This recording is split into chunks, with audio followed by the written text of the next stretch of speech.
What's going on, everyone? It's Mike back again, and this is your match reaction to Everton 0, Newcastle 0. It wasn't really a game of two halves this time. It was very similar. I do feel like it might have been an opportunity missed, but I feel like it was an opportunity missed because we're simply not good enough. I didn't think Newcastle were great today. They play the ball around lovely. They've got players that can exploit positions. But I definitely didn't think that they were at their very best cutting edge today. And I don't think we took advantage of that when we probably could have. So yeah, let's talk about the game. First 5-10 minutes, Everton are, in the game. They're doing well. They're competing. We'd had those few little balls where we got the ball out to Calvert-Lewin through the channel. He'd been a nuisance. Jack Harrison looked quite tidy on the ball. McNeil did, and every time then Jai got on the ball, that looked threatening. We looked fine. If I'm being honest, we looked okay. Then we give away what I can only describe as an absolutely ridiculous penalty. And it's not ridiculous because the ref gives it, because I think it's a penalty. But that is the captain of our football team ragging a player to the ground for no reason.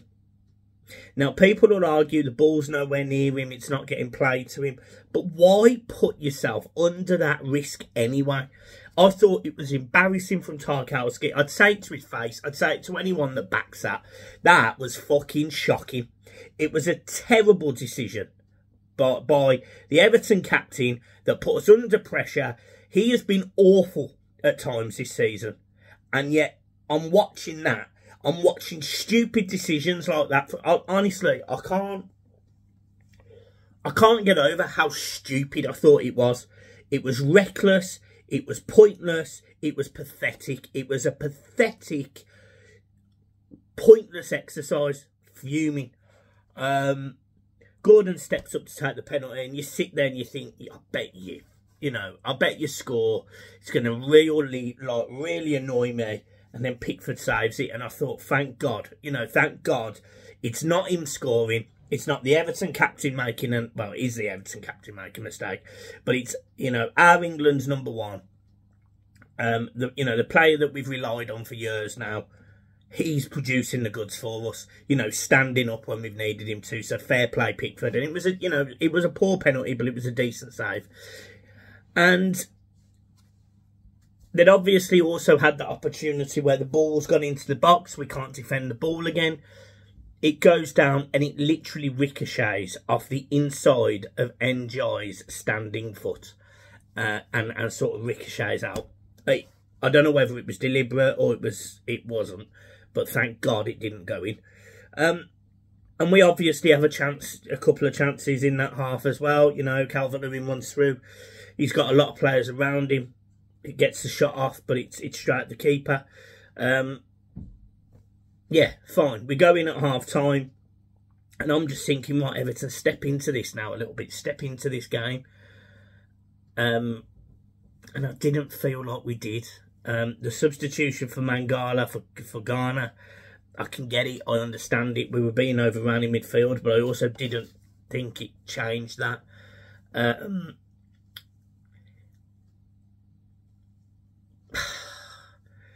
The one that's got me is this penalty for Everton, because I've watched it a few times, and for me, I think it's a penalty. I think it's a penalty. I can't see how it's right that he stops our player getting the ball. It's got to be a penalty.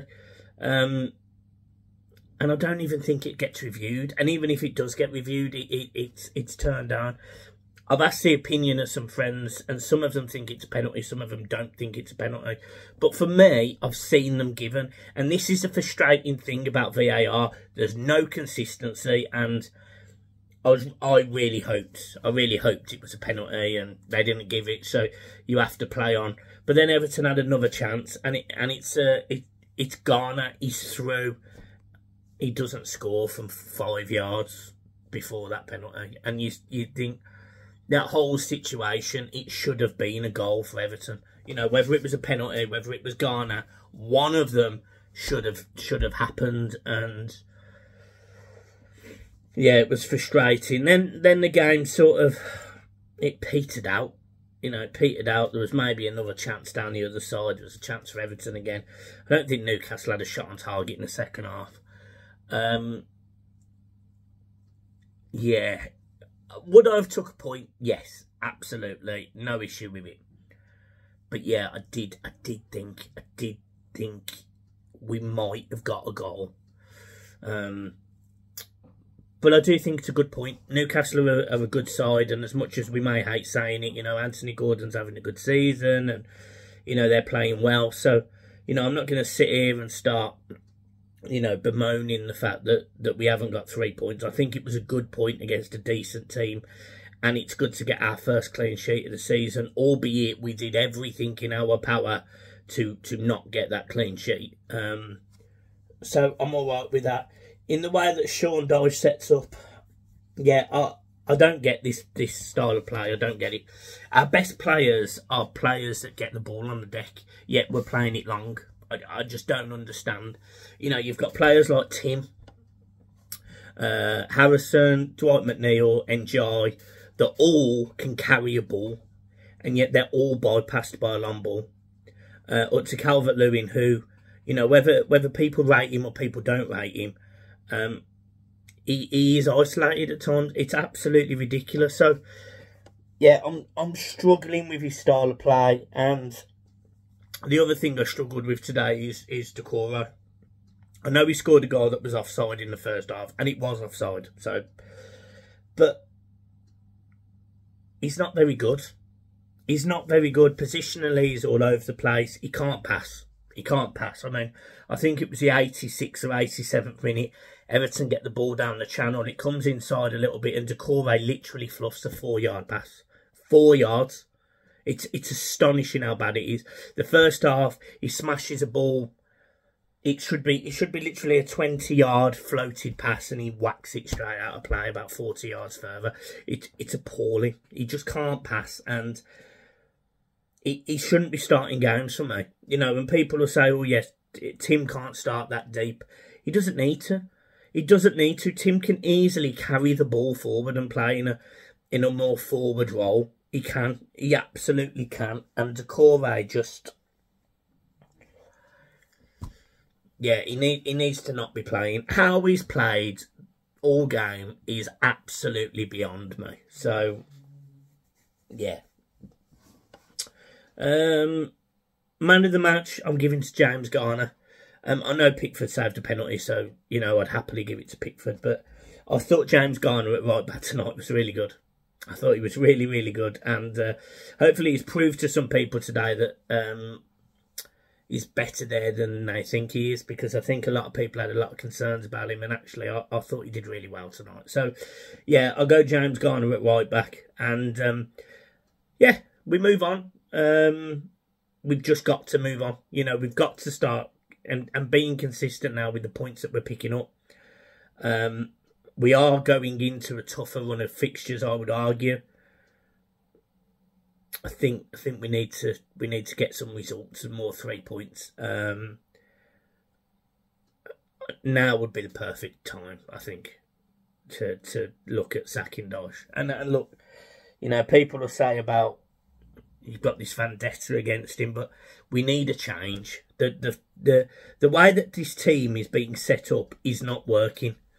And I don't think it plays to its strengths. I don't think Dyche knows how to play the brand of football that I think he wants to play.